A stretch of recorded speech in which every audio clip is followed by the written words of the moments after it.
কাউকে বলতে হবে না যে আমি রান পাচ্ছি না। বাদ পড়া জল্পনার মধ্যেই কাকে বার্তা গ্রিলের। প্রথম টেস্টে রান পাননি তিনি, তবে দ্বিতীয় টেস্টের ফর্মে ফিরেছেন শুভমান গিল। ১৭ রান করে বার্তা দিতে চাইলেন এই তরুণ ব্যাটার। দাপটের সঙ্গে ইংল্যান্ডের ব্যাটিং অর্ডারকে উড়িয়ে দিয়ে সিরিজ সমতায় ফিরেছে টিম ইন্ডিয়া। বুমরাহ ও আশ্বিনের দুর্দান্ত বোলিংয়ের সৌজন্য সিরিজের ফল এই মুহূর্তে দাঁড়িয়েছে ১-১। চতুর্থ দিনেই ম্যাচ নিজেদের ঝুলিতে তুলে নিলেন রোহিত শর্মারা। কয়েকটি রানে নয়, একেবারে বড় ব্যবধানে জয় পেয়েছেন তারা। তবে বোলারদের স্পেল নজর কাড়লেও এই ম্যাচে আরও একটি জিনিস যা দৃষ্টি আকর্ষণ করেছে ক্রিকেট প্রেমীদের, সেটা হলো শুভমান গিলের ফর্মে ফেরা। দ্বিতীয় ইনিংসে তিনি রয়েছেন ১০৪ রান। সব মিলিয়ে বিশাখাপত্তনমের টেস্টে তার মোট সংগ্রহ ২ ইনিংস মিলিয়ে ১৩৮ রান।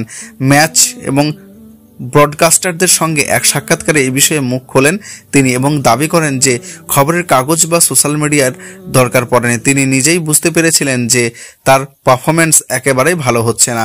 শুভমান গিল বলেন, আমি খবরের কাগজ একেবারেই পড়ি না এবং সোশ্যাল মিডিয়াও দেখি না, কে কি বলছে সেগুলো পরোয়াও করি না।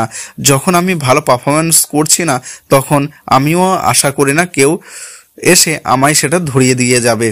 কারো বলার আগে আমি নিজেই সেটা বুঝতে পারি যে আমার পারফরম্যান্সের কেউ সন্তুষ্ট নয়। লোকের চেয়ে বেশি আমার খারাপ লাগে এবং হতাশা বোধ হয় পারফরম্যান্সের নিয়ে। পাশাপাশি তরুণ তারকা আরও দাবি করেন যে একটি বড় সুযোগে তিনি হাতছাড়া করেছেন এবং সেটি হলেই তিনি আনন্দ উপভোগ করতেন। গিল বলেন যে আমার কাছে একটা বড় সুযোগ ছিল কিন্তু আমি সেটা কাজে লাগাতে পারিনি। আমার মনে হচ্ছিল যেন যে কাজটা করার জন্য আমাকে পাঠানো হয়েছিল সেটা সম্পূর্ণ হয়নি। আমি ভেবেছিলাম যে যদি আমি ১৫০ বা ২০০ রান করতে পারি তাহলে আমি প্রাণ খুলে উদযাপন করব মাঠে, কিন্তু শেষ পর্যন্ত তা সম্ভব হয়ে ওঠেনি। প্রথম টেস্টে যেটা ঘটেছিল সেটা হলো আমি অনেক ধীর এবং নিজেকে বাঁচিয়ে খেলেছিলাম, যেটার সঙ্গে আমিও অভ্যস্ত নয়। তবে দ্বিতীয় টেস্টে আমি যেটা করি সেটা হলো নিজের প্রকৃত খেলাটা খেলি।